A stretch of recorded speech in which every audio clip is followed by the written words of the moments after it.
Enzo Recto, kalaban ang katiwalian at kasinungalingan, kakampi sa katotohanan at kabutihan. Itong si Ruy Nagwanzon, hinamon si Yussi Claire Castro ng sampalan. Ha? Itong si Guanzon, Ruy Nagwanzon. Actually, nung elections ng 2022, kakampigs ito. Lenny ito. Pero nominee ito nung party list, yung P3PWD. Dati itong COA Commissioner, o dati ding COMELEC Commissioner. Appointee ito ni Pinoy. Appointee ito ni Pinoy. Kaya nga Lenny ito noong 2022. Kaya lang nung natalo si Lenny, nag-Duterte. So ngayon, DDS na. Ha? Pinagtatanggol nito si Sara, si Digong, sila Baste, sila Pulong. Ha? Duterte, diehard supporter. Ano yan? Ay ngayon, itong si Yussi Claire Castro. Natawa naman kasi tayo dito kay Yussi Claire Castro. Ha? Inalas kasi ginawang gumawa ng biniro si Pia Cayetano. O yung emotional na speech ni Pia Cayetano sa Senado nung isang araw, yung kutnat kutho. Ha? Hindi nyo man lang kami kinumusta. 'Di ba? O yung ginaya ni Yussi Claire Castro. Ginaya. Nag-viral ngayon, trending ngayon. Galit na galit ang mga DDS. Kasi matindi rin yung biro ni Yussi Claire. Alaska talagang matindi. Ha? Matindi yung Alaska ni Yussi Claire Castro doon. Kaya, syempre, biglang litaw itong si Guanzon, pumapapel na hinahamon niya itong si Yussi Claire Castro. Sabi ni Guanzon, sampalan daw sila. Sampalan daw. Sorority sis niya daw kasi. Sa UP College Ublo siguro kasi College Ublo ng UP itong si Guanzon. UP College Ublo rin yata si Pia Cayetano. Di sorority sis niya raw. Parang on the rescue siya. Nagpagtanggol siya ni Pia Cayetano. Pero sa totoo, ginawa yan ni Guanzon para lumabas. Bayani siya sa hanay ng mga DDS.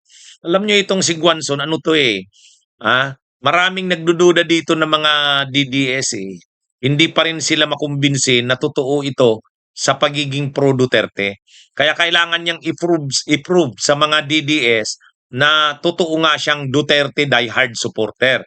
Kaya yung iba kasi diyan, halimbawa sila Topacio, yung Duterte Youth, si Cardema, yung galit na galit sa kanya yon.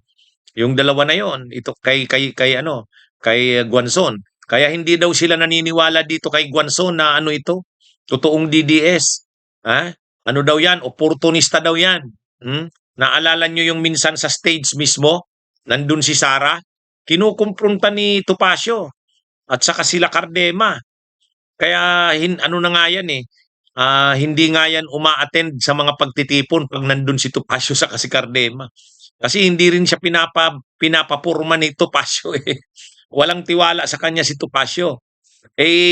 Siyempre, dapat ipakita ni Guanzon na talagang DDS siya.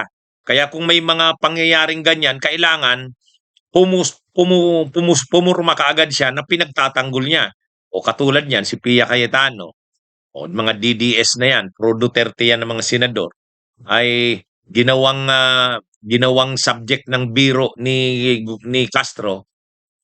Alam naman ni Guanzon na galit ang mga DDS kay Castro. Galit na galit. Siya, binibira niya ngayon si Castro, hinahamon niya ng sampalan. Pinapalabas niya lang na kaya niya yun ginagawa kasi sorority sis niya daw si Pia Cayetano. Sabi ni Guanzon, ikaw, Claire Castro, sumisweldo ka ng 300,000, 350,000 mula daw sa pera ng taong bayan. Bakit? Ano bang nagagawa mo? Samantalang si Pia Cayetano, ay halal yan ng taong bayan. Parang gano'n yung point nila ni Guanzon. Kaya kung gusto mo daw, kung gusto daw ni Yussi Claire Castro, sampalan daw sila. Pero, yun na nga, ginagawa yun ni Guanzon kasi gusto niyang lumabas na bayani siya sa hanay ng mga DDS. O di syempre sasabihin ng mga DDS, galing talaga ni Guanzon, laban. Sige, hamunin mo si Claire Castro. Yun. Siyempre, tuwang-tuwa naman yan si Guanzon. Kasi gusto niya talaga na matanggap siya ng mga DDS na totoo siyang DDS. Hmm?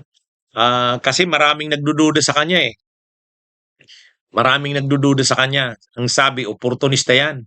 Pag nanalo yan si Sara Duterte, nga, at pagdating ng panahon, gagamitin naman yan si Sara. At pag mahina na naman ang Duterte, lilipat na naman yung kung kanino. Yun ang sabi ng mga DDS. Kaya, kumbaga may burden, may bigat sa parte ni Guanzon na ipakitang totoong DDS siya.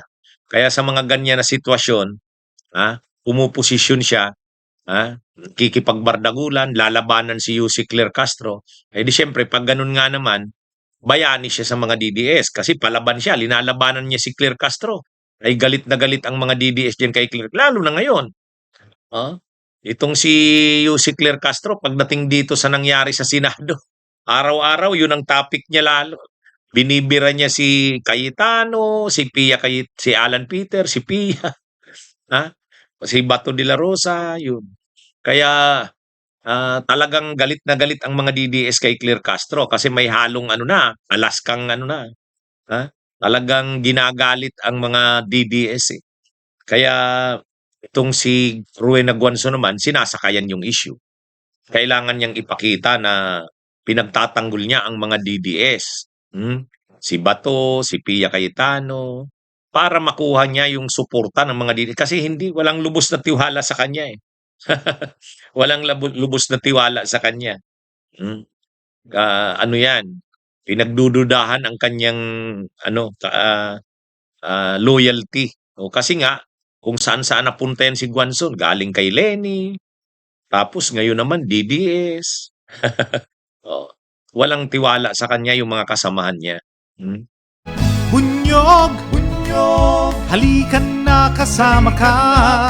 Bunyog, kapag buklod ay may pag-asa. Luzon, Visayas, Mindanao, isa ang pananaw. Sa bagong Pilipinas ang bunyog isisigaw. Bunyog, bunyog.